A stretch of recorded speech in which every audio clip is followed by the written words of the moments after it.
Salut mes petits gangsters, comment vous allez aujourd'hui? Ça fait plaisir de vous retrouver. Aujourd'hui, on a une journée assez hétérogène. Il se passe pas mal de choses encore sur le marché, beaucoup de news. Je voulais vous remercier, vous êtes tous là en train de nous soutenir à chaque fois. Ça fait vraiment plaisir, ça me chauffe pour la suite. On a eu quelques infos par rapport au airdrop payant, au airdrop gratuit auquel on a participé et un peu sur la suite. On va voir ça, on va revenir sur les actualités du marché d'aujourd'hui et des jours précédents. Et on va regarder quelques petits projets qui nous teasent des whitelists, qui nous teasent des petites avancées dans leur roadmap, dans leur projet. Ça fait vraiment plaisir. En tout cas, on va regarder tout ça. Nous, on ne perd pas plus de temps. On est parti.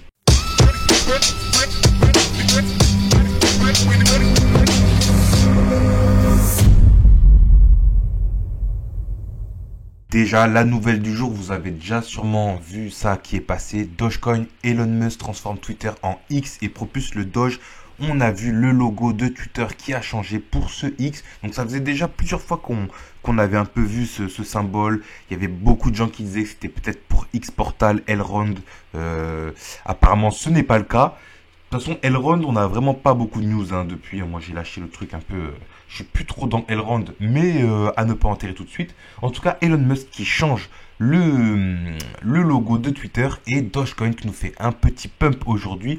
Eux, ils nous parlent de 8%. Je crois que c'est un peu retracé. De toute façon, vous savez, Elon Musk, Dogecoin, Twitter, c'est un peu la telenovela de la saison. Mais on va regarder ça. On va regarder ça. Je pense qu'il va y avoir beaucoup de choses à faire. Dites-moi si vous êtes en Dogecoin, vous, dans les commentaires, là, le gang. Moi, ça fait un moment donné que je suis plus sur Dogecoin, mais on voit que Twitter, il veut pas lâcher ça. Elon Musk, pardon, il veut pas lâcher ça. On voit qu'il a quand même beaucoup d'ennuis avec la justice. Mais bon, je pense que quand tu as autant d'argent, tu fais un peu moins attention. Voilà, il essaie quand même de se couvrir, mais vous en faites pas pour lui. Ça va pas le mettre dans le mal. En tout cas, info intéressante, on voit que vraiment les marques, les grandes entreprises, les personnalités publiques vraiment se tiennent à ce narratif de la crypto et du métaverse. Et d'ailleurs, on a McDonald's qui se lance dans le métaverse. Donc, partenariat McDonald's Sandbox. Ils ont fait un petit événement pour les 40 ans du McNuggets. Je sais pas si vous kiffez McDo. Moi, je suis plutôt fait maison. Moi, les nuggets, pour moi, c'est fait maison. Je me les fais moi-même et je les préfère. Je suis pas très McNuggets. Mais bon, un petit burger de temps en temps, j'avoue que c'est pas mal. En tout cas, eux, ils ont fait un petit événement. Voilà, donc il y a 100 000 sands à gagner, des mystery box, des lands spécial sandbox apparemment. Je me suis pas trop renseigné plus que ça, mais je trouve ça que c'est quand même beau à voir. On a quand même l'article qui nous dit les métavers succès en demi-teinte. On a, je crois, Disney et Microsoft qui ont abandonné leurs projets respectifs sur le métaverse. Mais je le rappelle qu'on est quand même dans un très creux, un très grand creux de marché, que ce soit sur les altcoins déjà et sur le métaverse et sur les NFT. On est vraiment au plus bas historique, même si Bitcoin a pumpé ces derniers temps avec les ETF, avec tout ce qui s'est passé. On a quand même des gros dips et on a quand même du coup McDo, un des plus gros acteurs entreprises du monde, qui se lance dedans maintenant, pour le fun. Donc c'est beau à voir. Je pense que quand on sera au top, quand ça va remonter, puisque pour moi ça va remonter, bien sûr c'est pas un conseil en investissement. Moi je suis qu'un troufion dans son salon qui vous partage ses actualités, ses analyses, ses stratégies. Je pense que ça va remonter et que quand on sera au top, quand on va monter, qu'on sera aux ATH, là tout le monde va revenir. Ah en fait c'était pas mal, voilà. Mais en tout cas, on a McDo, Google, la DC Warner qui continue à investir dedans. Donc, on va suivre ça avec intérêt. Faillite de Celsius, bientôt le bout du tunnel pour les utilisateurs. Donc, comme FTX, apparemment, on aura un moyen de récupérer nos fonds. Enfin, pour ceux qui étaient dans Celsius, en tout cas, si vous avez été, vous pourrez récupérer vos fonds. Et c'est un grand pas pour le marché, ça. Parce que je te rappelle que toute la dernière descente qu'on a eue, qui était vraiment survendue, c'était à cause des Celsius, des Luna, des FTX. Et aujourd'hui, tout se règle. La justice a rattrapé tout ça. Et on voit que le monde des cryptos n'est pas abandonné. Et je pense que ça peut rassurer les investisseurs particuliers et du coup, de ce fait, les investisseurs institutionnels. Ça, plus BlackRock, plus le reste, ça fait vraiment plaisir. Lancement du WorldCoin, le token controversé du PDG d'OpenAI. Donc Sam Altman, le fondateur de ChatGPT, qui a lancé son projet. On en avait déjà parlé un peu sur la chaîne.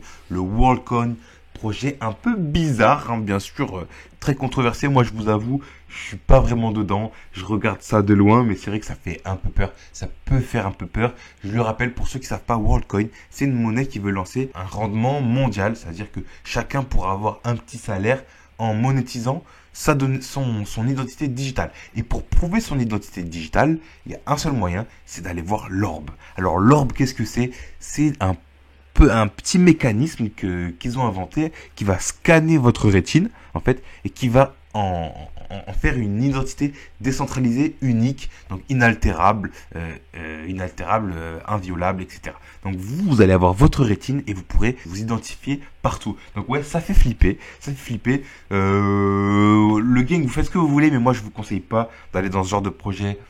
En tout cas pour le moment, hein, puisque déjà il faut vraiment se rendre compte que si vous faites scanner votre rétine, c'est une identité biométrique, ça ne peut pas s'altérer. Donc une fois que vous êtes register, vous êtes identifié dans le registre, vous êtes identifié dans le registre. Il n'y a pas de retour en arrière. Donc le seul retour en arrière que vous pouvez faire, c'est changer vos yeux, changer votre rétine. On n'est pas encore dans Cyberpunk 2077, donc faites très très attention avec ça. Après, si vous n'avez pas de problème avec ça, vous pouvez aller tester, hein, vous pouvez aller tester. Moi, je le fais pas, je vous le conseille vraiment, vraiment pas.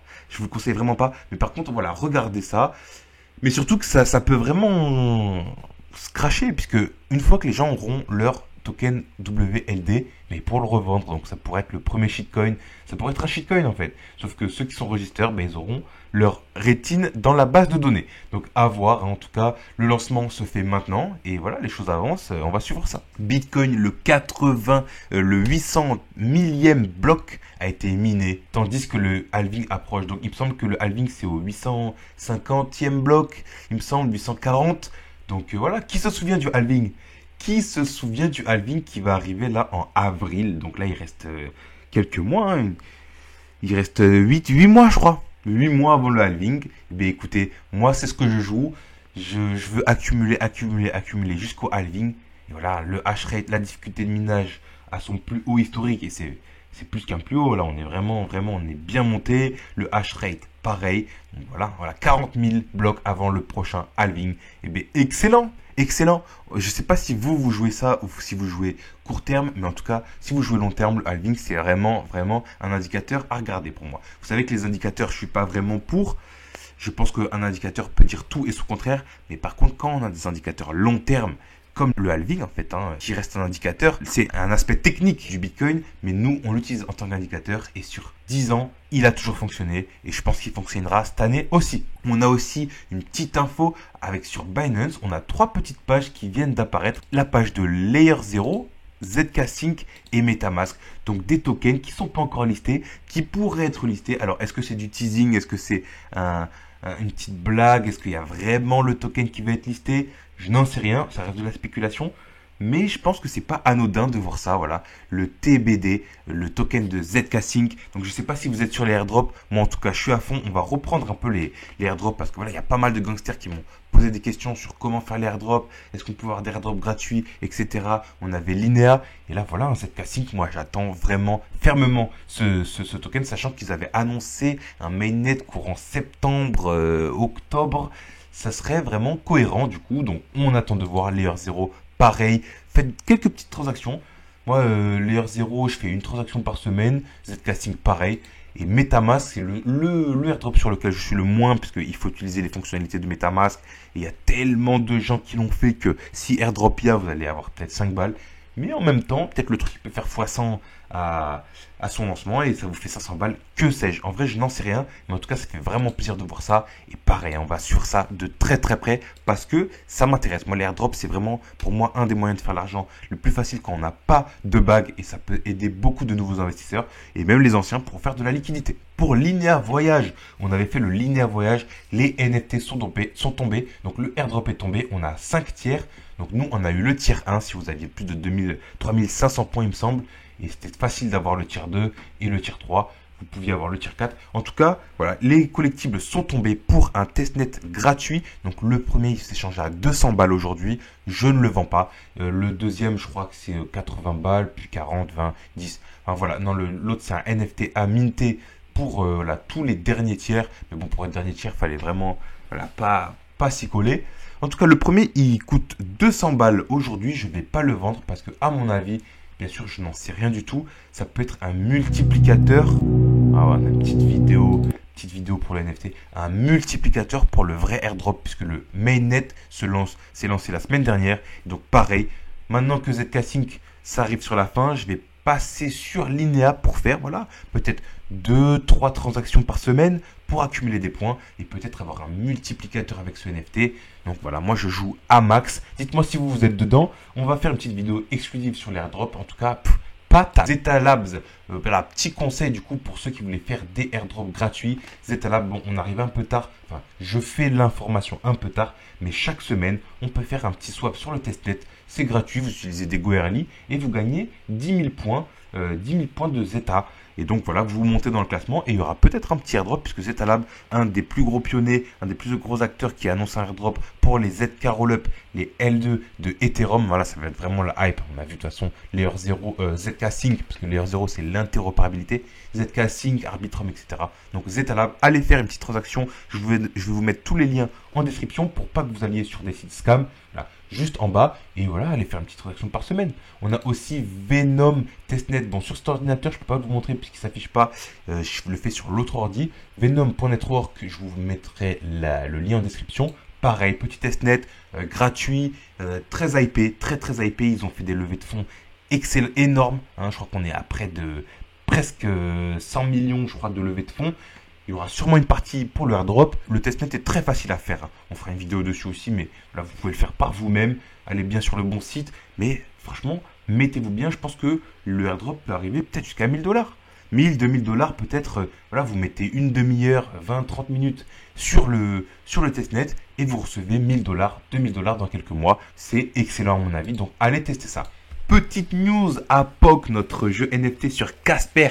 On adore APOC. Ils lancent leur whitelist. Donc, vous pouvez aller vous inscrire à la whitelist. Si vous n'avez pas été sur le Discord pour looter, je vous conseille d'aller faire la whitelist. Si vous avez pris des levels sur le Discord, vous allez avoir une whitelist garantie. Maintenant, si vous ne l'avez pas fait, voilà, allez vous inscrire sur la whitelist. Avec le nombre de personnes qu'il y a sur les NFT en ce moment, je pense que vous avez de grandes chances d'être éligible. Donc voilà, je le rappelle, jeu NFT sur Casper. Casper qui est notre projet L1 préféré qui build de jour en jour. Moi, je vais prendre cette petite whitelist et je vais me mettre très bien, je vous le dis. Je ne vais pas me priver. En parallèle, on a Eggforce qui a lancé son mint, là, il y a une semaine à peu près. Eggforce, jeu NFT, gamification, stacking sur Casper. Donc, ils ont des nodes, on va avoir du stacking amélioré, etc. On avait fait une petite analyse dessus. Moi, je ne vais pas dessus, hein, parce que voilà, déjà les NFT, c'est délicat aujourd'hui. Je pense qu'il faut vraiment se concentrer sur les projets dont vous êtes sûr. Eggforce, je connais moins la team, je connais moins la communauté. Mais voilà, c'est quand même très intéressant. Maintenant, voilà, je pense que c'est pas ce qu'il y a de mieux. Bien sûr, je peux me tromper. Hein. Si vous êtes dans X-Force, n'hésitez pas à donner vos arguments. Et voilà, dites-nous si vous êtes dedans, si vous allez minter, etc. En tout cas, moi, je trouve que c'est quand même assez carré. Il y a une petite map, voilà, une map de validateurs. Vous allez pouvoir staker, voilà, avec des API améliorés, etc. Bon, à voir. Donc, tenez-moi au jus sur ça. On arrive sur Dogecoin qui nous fait, voilà, un petit, 8% du coup. On a un gros pump là, suite au X de Twitter. C'est fou quand même la spéculation quand même, je me dis, parce que là, ce pic, il n'y a rien à voir avec Dogecoin. Hein. C'est juste Elon Musk qui a changé le Twitter en X et il avait déjà changé en Dogecoin. Du coup, les gens, ils se rappellent que Twitter et que Elon Musk sont derrière Dogecoin. Du coup, ça pump, les gens les achètent. C'est vraiment n'importe quoi. Donc franchement, voilà, si vous arrivez à lire un peu le marché, c'est pour ça que je trouve que l'investissement et le trading, ça peut être très facile. Ça peut être très facile si vous ne suivez pas des indicateurs, j'en perds mes mots, des indicateurs mathématiques et que vous vous fiez aux émotions du marché, vous pouvez vraiment surperformer tout le monde. Hein. Parce que ça, c'est que des émotions. C'est que des émotions, c'est pas des maths, c'est les gens, ils ont dit, Twitter, Elon Musk, Dogecoin. Alors qu'ils le savaient très bien, juste avant, vous voyez. Donc voilà, je sais pas si vous devez acheter ça. Moi, j'en sais rien, hein, je suis pas conseiller financier. Mais voilà, nous, on a plutôt l'habitude d'acheter sur des replis que sur des pumps comme ça. Mais voilà, Dogecoin, 10 milliards de market cap. Alors que pour l'instant, ça reste une blague, hein, Dogecoin, il n'y a rien du tout. Mais voilà, 10 milliards à suivre, à voir ce qui se passe. Ensuite, AV, la DeFi, je vous le rappelle, hein, il faut vraiment que je vous le rappelle parce que AV, c'est le genre de configuration qui peut nous surprendre. Regardez-moi, grosse baisse, là, on fait presque un logarithme, vous voyez, petite courbe inversée. Et voilà, on n'est pas à l'abri d'un gros pump, on n'est même pas à 1 milliard de capitalisation. C'est vraiment le token qui peut faire x10 facilement. Voilà, x10 garanti. Bien sûr, rien n'est garanti sur ce marché, hein, mais AV, qui de jour en jour, ils ont lancé leur stablecoin, ils sont sur plusieurs chains, ils sont avec l'interopérabilité. Voilà, vraiment, à voir ce qui se passe, parce que AV, la DeFi, pour moi, a vraiment de l'avenir. Hein. À voir comment ça évolue. The Sandbox. Donc, The Sandbox, voilà, je voulais vraiment vous montrer 3 courbes qui se ressemblent beaucoup. The Sandbox, on a vu avec McDo, bah, ils sont vraiment pas enterrés, mais il y a The Sandbox, Tether Network et Synthetix. Donc regardez comment elles sont vraiment similaires ces courbes. Donc on a là, rien, une petite spéculation, bam bam bam bam bam, là ça explose to the moon, hein, comme tout le monde dit, avec personne ici, to the moon, et puis on revient, tout simplement. Voilà. Pareil pour Theta, bam bam, on explose, et puis on revient. Pareil pour Synthetix. Bam bam, on explose, puis on revient. Là, je vous ai déjà parlé de ce qu'était Theta, hein, et Synthetix, qui sont des secteurs très différents, mais on voit vraiment qu'il y a une corrélation entre les courbes. Entre les courbes dans la spéculation, ils ont à peu près chacun 700 millions de market cap, et on voit que ça, c'est que du vent. C'est que du vent, alors qu'il y a de la technologie derrière, hein, ces 3 projets, mais tout ça, c'est que du vent. Donc, imaginez quand les use cases vont arriver, jusqu'où on peut y aller. Les use cases, plus le vent de la spéculation des gens qui viennent alors qu'ils ne savent même pas dans quoi ils embarquent, on peut vraiment monter là, Sandbox à Synthetix à 200 dollars. Synthetix à 200 dollars, c'est largement possible. C'est largement possible, voilà. Sandbox à 10 dollars, c'est largement possible. Donc, on va voir ça. Moi, c'est des tokens dans lesquels je suis investi. J'investis, voilà, quand on est au floor. Et je vous conseille de faire de même. Aurori qui nous a fait un beau pump là, un quasiment x2. Là, il retrace un peu. Il va pouvoir retracer. Moi, j'ai un peu vendu là, du coup. Puisque je vous le rappelle, hein, Aurori, on gagne des récompenses. Hein. Et du coup, moi, j'avais accumulé. Là, petit x2. Et je vends. Et je continue à jouer. Je me suis acheté encore quelques petits personnages. On va faire une vidéo exclusive dessus. Hein. Ça fait longtemps que je vous le dis. Mais je pense que c'est nécessaire. Parce que Aurori, c'est un jeu qui est pas simple, mais pas compliqué. Genre, easy to pick up, hard to master. Facile à prendre en main, difficile à maîtriser. Je vais vous donner quelques conseils pour pouvoir tirer votre épingle du jeu. Et moi, Aurori, j'ai investi en tout, j'avais investi 100 balles, 150 balles. Et là, depuis, je fais 200 euros par mois. Je fais 200 euros par mois en jouant à Aurori. Voilà, même pas en gagnant tous mes matchs. Hein. Donc, franchement, je me mets très très bien. Et ça me rappelle qu'il y a Axie Infinity. Pareil, dans la configuration. On pète, on retrace, on y est bien là. Et Axie Infinity, au plus bas, il se passe plus rien. Et le jeu, il était vraiment... il était pas incroyable. Hein. Franchement, c'était pas fou. C'était 2D, des petits sprites 2D qui bougeaient pas. Et là, on est quand même à quasiment 700 milliards de capitalisation. 700 milliards au plus bas. Donc, si Aurori va juste au plus bas de Axie Infinity, on fait quasiment x100. On fait quasiment x100. Donc, mes 200 euros par mois, ils se transformeraient en 20 000 euros par mois. Donc, on ne fait pas de points sur la comète non plus. Hein. On reste focus sur les objectifs. On va partir sur x10, x20. Voilà, moi, je vise le x20, x30. Voilà, il y a de quoi se faire quasiment à 10 000 euros par mois juste en jouant quelques heures par jour. Et franchement, je pense que ça vaut le coup. Donc, je vous mets tous les liens en description et on fera une vidéo dessus exclusive. On va vraiment creuser le sujet. En tout cas, voilà, ça fait vraiment plaisir de voir qu'il se passe tout ça. On sent vraiment l'effervescence du marché qui commence à revenir. Et voilà, hein, on va se mettre très très bien. Je vous remercie. Vous qui étiez dans le bas du marché, qui était encore là, vous êtes vraiment des gangsters. Tenez sur vos appuis et c'est comme ça que vous arriverez à tirer votre épingle du jeu. Vraiment, c'est ça. Parce qu'il faut savoir que tous les investisseurs, 95% des investisseurs sur le marché vont être perdants. Voilà. Les 90 majoritaires, ils sont déjà partis. Maintenant, 1 sur 2 de ceux qui restent vont être perdants. Donc voilà, tirez votre épingle du jeu. Et moi, je veux que tous les gangsters, on aille aux Bahamas à la fin. N'oubliez pas la mission Bahamas. En tout cas, ça fait plaisir. Nous, on se dit à la prochaine. C'est tout pour moi. Et je vous dis, n'oubliez pas, l'argent c'est cool, mais prenez soin de vous et des vôtres. Et on se dit à la prochaine.